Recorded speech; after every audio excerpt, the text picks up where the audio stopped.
Channel.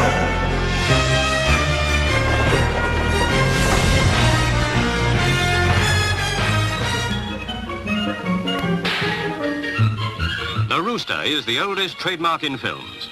He stands for experience and know-how in filmmaking. Think British Pathé and you think the crowing cockerel. The company's mascot gives a clue to its origins, not in Britain, but in France.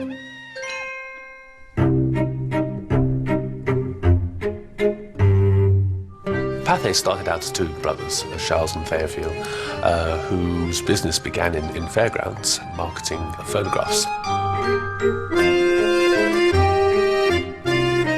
Then they branched out from sound recordings to film in 1896, and from the early 1900s started to build up production, distribution, exhibition, to becoming the world's largest film company. Amongst the earliest of Pathé's audience-grabbing innovations was a new format, the newsreel. What you had before were sort of individual topical stories, what they called the actualité. And when you had the newsreel, it was something which was regular, and you had a succession of these short stories within an 8-minute time frame. And that gives us what we know, actually, as the news bulletin today. In 1910, Charles Pathé arrived in London to open new premises on Wardour Street in Soho. This would be the nerve centre of a British newsreel operation.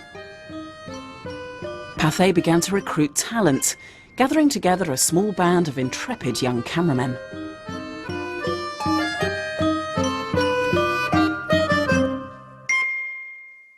My granddad, Frank Augustus Basil, was one of the founding cameramen, cinematographers of Pathé News.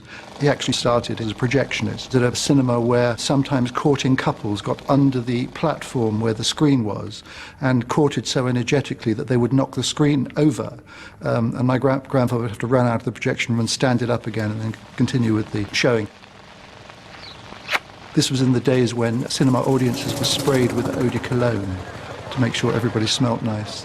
It was not too big a leap into actually taking moving pictures himself, with very ancient, very, very heavy, very, very cumbersome tripod cameras, of course.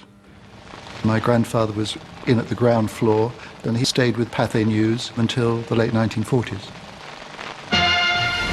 Chimpan News Channel.